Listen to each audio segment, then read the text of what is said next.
तो अभी ऑफिशियल हो चुका है कि नेटफ्लिक्स ने वार्नर ब्रोस की बिडिंग वॉर को जीत लिया है, जहां नेटफ्लिक्स ने पैरामाउंट और कॉमकास्ट दोनों को ही पीछे छोड़ दिया। तो अब देखो, अगले 1-2 महीने अपनी नजर इंटरनेट पर टिकाए रखना, क्योंकि अब जो अनाउंसमेंट होने वाले हैं वो बहुत बड़े अनाउंसमेंट होने वाले हैं। अब मैं जानता हूं कि फैंस के मन में कई सवाल आ रहे होंगे कि ये डील कैसे पॉसिबल हुई, अब आगे फ्यूचर क्या होगा डीसीयू का और क्या क्या पॉसिबिलिटीज है। यहाँ हम सब एक बात क्लियरली जानते हैं कि इस डील का बहुत बड़ा असर पड़ने वाला है सिनेमा के फ्यूचर पर, जहां वार्नर ब्रोस की फिल्म रिलीज करने और कंटेंट को सामने लाने के तरीके में बहुत चेंजेस आएंगे, जिसके साथ साथ हम सुपर हीरो फैंस के लिए डीसीयू का फ्यूचर अब बहुत अलग होने वाला है। तो आज ये वीडियो इसी बारे में है। तो आइए समझते हैं इस डील और इसके असर को। तो आइए बिना किसी देरी के चलिए शुरू करते हैं। तो आइए पहले ऑफिशियल अनाउंसमेंट से ही शुरू करते हैं। तो हाल ही में 5 दिसंबर की शाम के 5:30 बजे नेटफ्लिक्स ने एक्स पर ऑफिशियली पोस्ट ट्वीट किया और इसी के साथ उन्होंने ऑफिशियली डिक्लेयर कर दिया कि नेटफ्लिक्स इस बिडिंग वॉर को जीत चुका है और साथ में अब वो एंटरटेनमेंट इंडस्ट्री के नेक्स्ट सेंचुरी को डिफाइन करेंगे। अब नेटफ्लिक्स की जीत की खबर जो है वो इस ऑफिशियल अनाउंसमेंट से घंटों पहले सुबह के 9 बजे ही सामने आ गई थी, जब ब्लूमबर्ग ने अपना पहला आर्टिकल पब्लिश किया, जहां उन्होंने बताया कि वार्नर ब्रोस ने नेटफ्लिक्स के बिड को एक्सेप्ट कर लिया है और अब दोनों ही कंपनीज एक्सक्लूसिव टॉक्स के लिए आगे बढ़ रहे हैं। ब्लूमबर्ग के इस रिपोर्ट के सामने आते ही धड़ाधड़ सारे मीडिया आउटलेट्स इस न्यूज को कवर करने में लग गए और फिर वैरायटी से लेकर डेडलाइन और इनफैक्ट फोर्ब्स तक इस न्यूज को कवर करने में लग गई। पर सवाल आता है कि ये न्यूज इतनी बड़ी बात क्यों है? तो वार्नर ब्रोस के स्टूडियोज, उनकी स्ट्रीमिंग सर्विसेज और उनके सारे एसेट्स मिलाकर उनकी कंपनी की वैल्यूएशन 60 बिलियन की है और नेटफ्लिक्स के साथ ये जो डील हुई है इसकी वैल्यूएशन अभी 82 बिलियन बताई जा रही है, जो कि बहुत बड़ा अमाउंट है वार्नर ब्रोस के खुद के एक्सपेक्टेशन से। पर यहाँ पर मैं आपको एक बात बता दूं कि नेटफ्लिक्स ने अभी बिडिंग वॉर जीता है, उसने वार्नर ब्रोस को एक्वायर नहीं किया है। अब मेरा ऐसा कहने का मतलब है कि नेटफ्लिक्स ने जो अमाउंट ऑफर किया है वो वार्नर ब्रोस को पसंद आ गया और अभी के लिए वो नेटफ्लिक्स के साथ एक्सक्लूसिव टॉक्स में बढ़ गए हैं। अब अगले कुछ हफ्तों में अगर वार्नर ब्रोस ये डिक्लेयर कर देता है कि वो नेटफ्लिक्स के इस ऑफर के साथ डील क्लोज करने को रेडी है, तब जाके नेटफ्लिक्स का एक्विजिशन शुरू होगा। तो टेक्निकली ऑन पेपर यहाँ से भी कई चेंजेस हो सकते हैं और जिस तरह से नेटफ्लिक्स ने कॉमकास्ट और पैरामाउंट को पीछे छोड़ा है उसमें ऐसा लग रहा है कि नेटफ्लिक्स पीछे तो नहीं हटने वाला। तो हम ये मान सकते हैं कि नेटफ्लिक्स ही इस एक्विजिशन को कंप्लीट करेगा। पर अब हम सुपर हीरो फैंस के लिए सवाल आता है कि यहाँ से डीसीयू का क्या होगा और क्या होने वाला है डीसी स्टूडियोज का फ्यूचर। आइए एक एक करके इन सब पर बात करते हैं। अब बात करते हैं इस मेजर ओवरहॉल की। अब हम सब ये जानते हैं कि जब एक कंपनी किसी दूसरी कंपनी को एक्वायर करती है तब वहां पर बहुत सारे चेंजेस होने शुरू होते हैं और इसका रीजन ये होता है कि जो नई कंपनी है वो पुराने सेटअप को अपने हिसाब से बदलना चाहती है ताकि वो एक्वायर्ड कंपनी को अपने विजन और अपने आइडियल से अलाइन कर सके और ऐसा हमने हमेशा होते हुए देखा है। इनफैक्ट जब डिस्कवरी ने वार्नर ब्रोस को एक्वायर किया था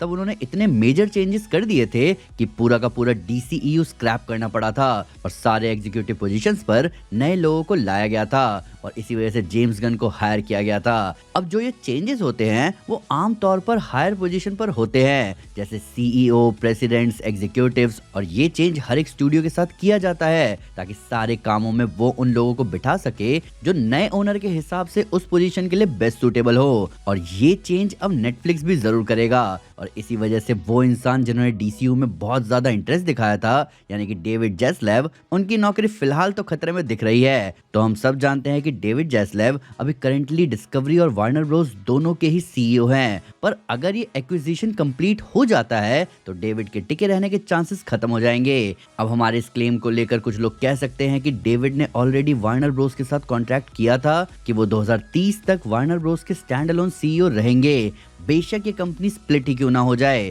और ये बिल्कुल सही भी है। इनफैक्ट इस बारे में कुछ समय पहले डेडलाइन ने भी ये रिपोर्ट किया था। पर उस कॉन्ट्रैक्ट की आप खास बात जानते हो? वो कॉन्ट्रैक्ट कहीं पे भी ओनरशिप चेंजेस के बारे में मेंशन नहीं करती। तो अगर M&A स्टैंडर्ड्स यानी मर्जर एंड एक्विजिशंस के स्टैंडर्ड्स को देखा जाए तो इस तरह के कॉन्ट्रैक्ट्स बदले जा सकते हैं एक्विजिशन चेंज होने के बाद। बस उन्हें सीईओ की पोस्ट से हटाने के बाद अच्छा खासा पे करना होगा और उसके बाद नेटफ्लिक्स आराम से अपना नया सीईओ बिठा सकता है। अब डेविड जैसलेव अगर रिप्लेस हो जाते हैं तो डीसीयू, जेम्स गन और पीटर सैफरन के ऊपर से उनकी कृपा उठ जाएगी। और इसके लिए मैं आपको डेडलाइन का ये आर्टिकल दिखाना चाहूंगा। इस आर्टिकल में बताया गया था कि किस तरह डेविड ज़ैस्लेव ने खुद जेम्स गन को इंट्रोड्यूस किया और उन्होंने ये प्रॉमिस किया था कि वो अगले 8-10 सालों के लिए जेम्स गन को कंप्लीट क्रिएटिव फ्रीडम देते हैं डीसीयू को क्रिएट करने का। और जेम्स गन जो इसे फिल्म, सीरीज और गेम्स में बांटने वाले थे, उसके लिए भी ज़ैस्लेव ने कंप्लीट रिसोर्सेज देने का वादा किया था। तो अब अगर नेटफ्लिक्स ने डेविड ज़ैस्लेव को ही रिप्लेस कर दिया तो जेम्स गन और डीसीयू दोनों को ही भारी झटके लगने के चांसेस दिख रहे हैं। अब यहीं आते हैं हम अपने अगले पॉइंट पर, एक नया डीसीयू। तो अब फ्यूचर में क्या होगा डीसीयू का, वो तो हमें अगले 1-2 महीने में ही पता चल जाएगा। पर ऐसी कुछ बातें हैं जिनके बारे में हम अभी से ही बात कर सकते हैं, जैसे जेम्स गन शायद अब को ओनर और सीईओ नहीं रहेंगे डीसी स्टूडियोज के।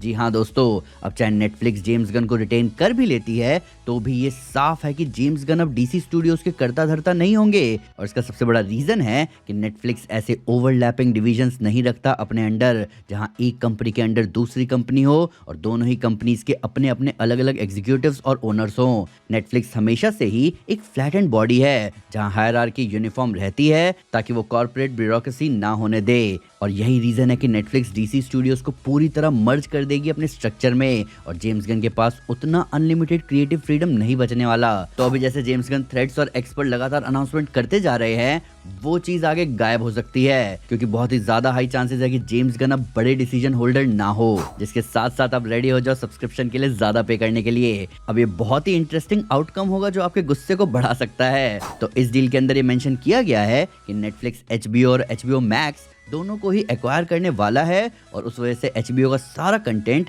नेटफ्लिक्स पर शिफ्ट हो सकता है। पर इसका मतलब ये भी होगा कि बेशक नेटफ्लिक्स ये अनाउंस कर रहा है कि वो डीसी की मूवीज को थिएट्रिकल रिलीज के लिए जाने देगा, पर वो मूवीज 30 से 40 दिन के बाद नेटफ्लिक्स पर नजर आएंगी, वो भी बढ़े हुए सब्सक्रिप्शन के तौर पर। क्योंकि नेटफ्लिक्स ने वार्नर ब्रोस को एक्वायर करने के लिए जो खर्चा किया है उसे वसूलने के लिए वो वार्नर ब्रोस के कंटेंट पर एक्सक्लूसिविटी दिखाएगा ही। साथ ही एक और ऐसी ही बात है जो आपको बताना चाहूंगा। तो हम जानते हैं दोस्तों कि जेम्स गन खुद भी डीसीयू को मूवीज और सीरीज में डिवाइड करने वाले थे, पर जेम्स गन ने कभी भी ओटीटी बेस्ड मूवी का प्लान नहीं बनाया था। पर अब जब नेटफ्लिक्स वार्नर ब्रोस को एक्वायर करने वाली है तो ऐसे चांसेस हैं कि अब डीसीयू के भी कुछ मूवीज सिर्फ ओटीटी एक्सक्लूसिव हो सकते हैं, जिन्हें थिएट्रिकल रिलीज नहीं दिया जाएगा, पर स्टिल वो डीसीयू की मूवीज होंगी। अब ऐसा इसलिए हो सकता है क्योंकि इससे होगा ये कि जिन मूवीज के हिट होने पर नेटफ्लिक्स को डाउट होगा तो उन मूवीज के लिए नेटफ्लिक्स थिएट्रिकल रिलीज का रिस्क नहीं लेगी, पर क्योंकि वो मूवीज डीसीयू के लोर का पार्ट होंगी तो उसे अपने प्लेटफॉर्म पर ही रिलीज कर देने की वजह से जो मूवी थिएटर में फ्लॉप होती उसे स्टिल देखने के लिए लोग नेटफ्लिक्स का सब्सक्रिप्शन लेना शुरू कर देंगे। तो थिएट्रिकल रिलीज का भी खर्चा बच गया और साथ ही बढ़िया सब्सक्रिप्शन भी बिक गया। तो हाँ, माना ये थोड़ा लालची फैसला होगा, पर नेटफ्लिक्स के लिए तो यही प्रॉफिटेबल होगा। तो ये सारे वो चेंजेस हैं जो होने ही वाले हैं। वही अगर हम बात करें कि भाई अब डीसी स्टूडियोज को कौन लीड करेगा, तो ये बड़ा ही अच्छा डिबेट पॉइंट हो सकता है, क्योंकि जेम्स गन के कैसे रिश्ते हैं नेटफ्लिक्स के साथ इस पे अभी कुछ नहीं कहा जा सकता। पर क्या जेम्स गन अपनी जगह से हटने वाले हैं, इसके बारे में हमें अभी 1-2 महीने में तो पता चल ही जाएगा। साथ ही क्या जैक स्नाइडर डीसी लीड करने आएंगे, इसके चांसेस 0 नहीं है, पर बहुत सॉलिड भी नहीं है। पर जैक स्नाइडर कंप्लीटली लीड करने ना भी आए तो भी अब स्नाइडरवर्स की मूवीज दोबारा से बनने के चांसेस तो जिंदा हो ही गए हैं, क्योंकि बेशक जैक स्नाइडर के प्रोजेक्ट्स नेटफ्लिक्स पर उतने ना चले हों, पर नेटफ्लिक्स इस बात को बहुत अच्छे से जानती है कि जैक स्नाइडर के डीसीयू प्रोजेक्ट्स की फैंस के बीच में बहुत डिमांड है। साथ ही हम ये बात नहीं भूल सकते कि नेटफ्लिक्स एक ओटीटी कंपनी है, तो उसके वार्नर ब्रोस को खरीदने का मतलब है कि कहीं ना कहीं फ्यूचर में एक पॉइंट पर आकर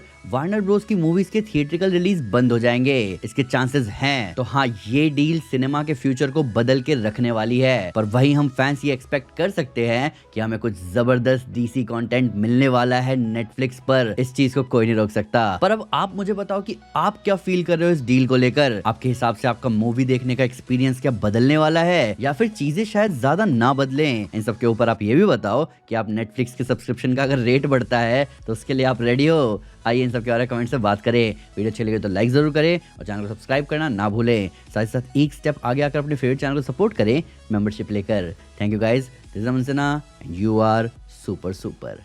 पीस।